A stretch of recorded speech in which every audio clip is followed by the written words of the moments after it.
dia de São João Batista. Para trazer mais informações sobre quem é São João Batista, vamos conversar com o padre Flávio de Souza Santiago, que fala conosco direto de Campo Grande. Pois é, como você já anunciou, hoje nós vamos falar sobre São João Batista, um santo muito amado pela devoção popular, muito querido por todo o povo de Deus. Na Diocese de Picos, a cidade de Alagoinhas está em festejo, porque é o padroeiro daquela cidade. Eu estive com eles segunda-feira e eles, na celebração da missa, eu escutei que é o festejo de número 76. Nesse ano, a coordenação do festejo, além do Conselho Paroquial, tem a presença muito zelosa e eficiente do padre Sérgio Leal, que coordena a atividade religiosa naquela área. Pois bem, Erivan, 24 de junho, dia de São João Batista. Inicialmente, eu gostaria, Erivan, de pontuar que a Igreja celebra a festa de 3 santos, fazendo referência ao nascimento. O primeiro é Jesus Cristo. O segundo, Nossa Senhora, que celebramos também a sua natividade. E o terceiro, São João Batista. Não é uma celebração do nascimento na carne, mas hoje nós recordamos o nascimento para o céu, o dies natalis, como se dizia na igreja primitiva, o dia que a pessoa se despede do mundo e nasce para Deus. E São João Batista foi designado por Jesus Cristo como o homem mais grandioso que nasceu da mulher, celebra no 24 de junho, em todo o mundo, o dia do seu nascimento para o céu. É claro que também nós não podemos esquecer de São José, que junto com Nossa Senhora é um grande testemunho de adesão e de acolhimento da vontade de Deus. Mas São João, de fato, ocupa no coração dos católicos um espaço de particular reverência. E, Erivan, nessa manhã de 24, eu aqui em Campo Grande, você aí em Picos, nos estudos da Centro-Sul, eu gostaria de falar de São João Batista a partir de 3 aspectos, Erivan. O aspecto do profetismo, destacar a austeridade do profeta no deserto, a fortaleza da testemunha, porque João é um grande testemunho tanto dos valores do Antigo Testamento, como explaina, prepara com sua vida a chegada de Jesus. E por último, a humildade do precursor. Então vamos ver, Ivan, se hoje nós conseguimos sinteticamente, nesses últimos 10 minutos do Jornal da Centro-Sul, repassar para os nossos espectadores as informações sobre a pessoa de João Batista. Então vamos lá, Erivan, vamos começar com esse olhar nessa dimensão do ascetismo. No Evangelho de São Lucas, capítulo 7, Erivan, verso 24, tem uma pergunta muito intrigante que Jesus dirige aos seus interlocutores. É esta: o que vocês foram ver no deserto? Perguntou Jesus, falando do Batista. E Jesus acrescenta: um homem vestido com roupas de luxo? Eis que aqueles que se vestem suntuosamente vivem no luxo e estão nos palácios e não no deserto. Esse aspecto do ascetismo é o primeiro elemento que eu gostaria de destacar da personalidade de João Batista.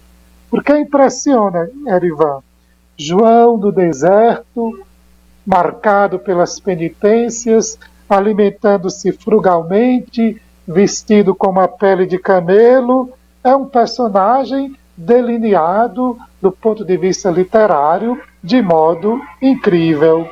Mas surpreende que o maior dos profetas assumiu esse estilo austero de viver e no deserto se dedica à pregação e à solidão e à oração.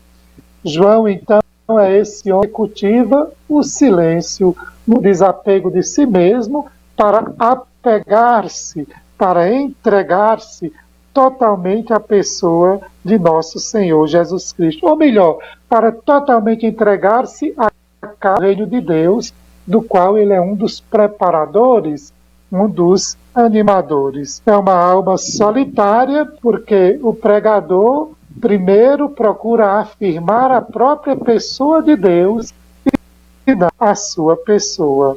E João, numa atitude de humildade, quando é interpelado sobre quem ele era, sobre a sua identidade, nós encontramos precisamente no Evangelho de Mateus, capítulo 5, verso 37. Perguntam a João: quem és? E João, a queima-roupa, responde: eu não sou o Cristo, eu não sou Elias, eu sou aquele que veio proclamar que o Filho de Deus está às portas, está chegando, e para acolhê-lo é necessário uma atitude de sinceridade, de abertura do coração. Esse primeiro aspecto é muito interessante, né, Erivan? Do ascetismo, de uma vida frugal, de uma vida simples.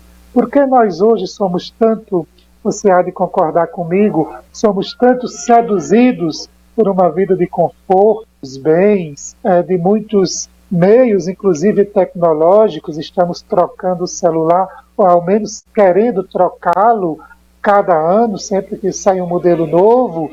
Tem outras pessoas que se preocupam de ter sempre um carro novo. E, celebrando João Batista, nós descobrimos essa dimensão da simplicidade, do silêncio, da frugalidade, de uma vida muito, digamos assim, baseada no cultivo do necessário e na posse do necessário. É uma dimensão, penso eu, que devemos sempre recordar a nossa sociedade, são da sobriedade, do viver na simplicidade. E nesse sentido, João é uma grande referência, uma grande testemunha. João seria uma espécie de profeta da transição, Padre Flávio? Por que ele é considerado o maior dos profetas? João é filho de Zacarias e Elizabeth, ou de Isabel. Elizabeth é em italiano, Isabel, que é um nome muito bonito, Erivan. João significa Deus é misericordioso e significa aquela que Deus ama. Esse casal provavelmente fazia parte de um grupo de pessoas que na sociedade do antigo Israel guardavam a memória de Deus e as promessas de que concretamente na carne visitar o seu povo. E João já nasceu em uma família muito religiosa. O seu pai era um sacerdote do campo, não um sacerdote como eu e outros padres você conhece, mas era uma espécie de levita itinerante. Ele fazia parte de um grupo de homens que regularmente vinham ao templo oferecer sua colaboração, seu serviço. Então João nasce já em uma família que cultiva as tradições do antigo Israel, que conhece a lei e os profetas. E João provavelmente foi consagrado a Deus, o santo casal, Isabel e Zacarias, já desde os primeiros tempos de sua vida. João é um nazireu. Nazireu significa um homem consagrado a Deus, que faz de Deus a sua herança. Nós temos outros exemplos, por exemplo, nós temos outros tipos, por exemplo, no Antigo Testamento. O muito conhecido era Sansão, que é um homem forte que defendia Israel nas guerras, mas que se envolveu com uma mulher pagã de nome Dalila e cortou os cabelos, diz o texto bíblico, e aí perdeu a força. Mas ele não perdeu a força porque cortou os cabelos, não.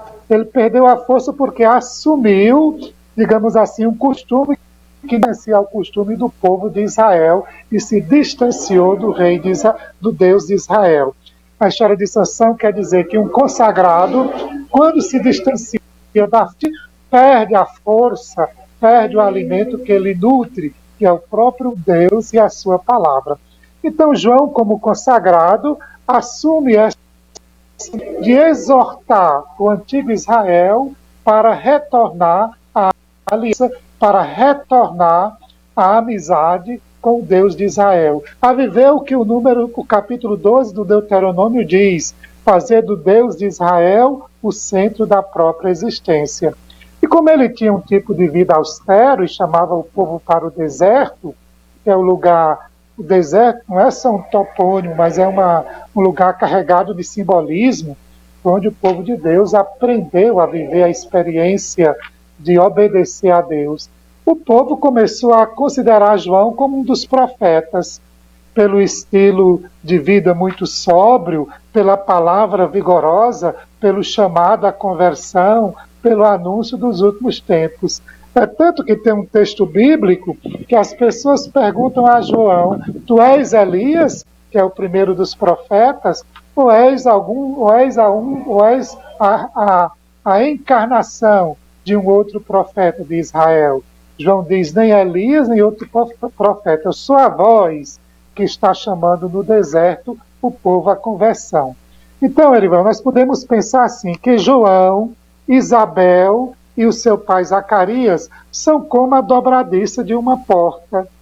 Eles são intermediários entre o antigo Israel, tratado, falado no Antigo Testamento, e o novo Israel, que vai nascer com a pessoa de Jesus Cristo, cuja, digamos assim, maior realização será o povo de Deus congregado, reunido na igreja, que São Paulo intitula o novo Israel, o novo povo de Deus.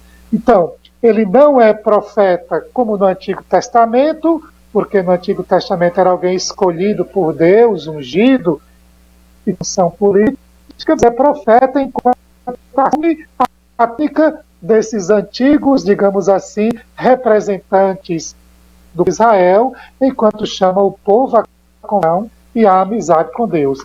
É uma figura, digamos assim, de passagem, não é? Para se chegar ao novo Israel, do qual a principal figura é Jesus, e a igreja, a concretização, nós temos que chegar também a João Batista. Agora, parece um aparente, a gente ouvindo assim, tem uma espécie, um aparente paradoxo, uma contradição, porque João muito austero, muito firme, muito incisivo, e no entanto se tornou um santo muito popular, né? Muito popular, especialmente aqui no nosso Nordeste. No nosso Nordeste. Primeiro, ele é austero, mas recebeu o maior elogio que possa ter recebido do próprio Filho de Deus. Jesus diz que entre os nascidos de mulher não existe nenhum outro que se iguale a João Batista. Então veja que grande valor Jesus concedia a esse homem, antecedeu, chamando os seus contemporâneos à experiência da conversão e à sinceridade de coração. Agora, essa sua observação, Erivan, ela chama em causa um dado das ciências modernas. Não existe expressão religiosa desconstituída fora de um contexto social, de um contexto humano, de uma geografia humana. João chega a nós através dos portugueses, mas aqui no Nordeste, eu já desenvolvi esse tema em outras participações do Jornal da Centro-Sul, a festa de João Batista coincide com o final das águas, que era quando tinha muita fartura nas nossas casas, no tempo no qual nossas famílias eram predominantemente famílias da roça, que tiravam da agricultura a subsistência. E não pode ter festa sem fartura, né, Erivan? Então tinha fartura nas casas, tinha uma sensibilidade religiosa no coração das famílias. Então a festa de São João Batista era celebrada com grande ênfase, com grande sentimento de sensibilidade religiosa. E você veja que isso é muito próprio da região nordeste do Brasil. É claro que nas outras regiões se celebra do ponto de vista São Joanista, mas não com a força, não com a densidade religiosa e também social que nós temos aqui no Nordeste brasileiro. Que outros aspectos o senhor poderia destacar dessa figura que é tão importante para a vida da igreja, e por que o profetismo de João Batista é tão importante para a igreja católica? João chama os contemporâneos à conversão, anunciando que eles devem mudar de vida. É um homem, nós poderíamos dizer com o nosso linguajar, que não doura a pílula, que não faz um discurso suave, fácil, uma proposta de religião, que se acomoda às pretensões humanas. João faz seus ouvintes irem além com uma palavra vigorosa, dizendo: convertam-se, porque o machado está na raiz das árvores. Estamos nos últimos tempos. Se você perde essa oportunidade, você vai então dispensar uma grande oportunidade na sua vida. E essa pregação é tão sincera, Erivan, que ele morreu não por testemunhar Jesus Cristo, mas por criticar o matrimônio de uma pessoa de que era Herodes, que queria casar com sua cunhada, não é, com a esposa de seu irmão. Então, João critica de maneira muito severa essa situação. Então, morreu porque criticou uma pessoa adúltera, um casamento ilegítimo. Então, pela causa mortis, né, pela causa da morte, você então entende a fortaleza, a densidade e a seriedade da pregação de João. E o último aspecto, eu penso que nós também devemos chamar em causa, que não era só um homem de uma pregação vigorosa, que se apresentava de modo austero, mas João também é um homem de doçura, de abertura de coração, pela sua capacidade de acolher, digamos assim, os pecadores, os pobres, aqueles que lhe procuravam, saindo da cidade, a cidade é o lugar do palácio, das forças da lei, e indo para o deserto, que é o lugar onde tradicionalmente Israel fez aliança com Deus, que é o Pai de Jesus Cristo, e nosso Pai. Então, João, profeta no deserto, João, homem de testemunho e de fortaleza, João de acolhida e de doçura. Por isso que ela é tão importante. E a sua mensagem provoca a todos nós que acreditamos em Jesus a imitar João, enquanto João se mostrou sensível à sinceridade de coração e à retidão de vida. João se fez porta-voz dos valores do Evangelho, também do Testamento, sobretudo da família, da retidão do matrimônio, da sinceridade de coração nas relações, mas João, sobretudo, fez-se servidor dos mais simples, dos mais pobres do seu tempo.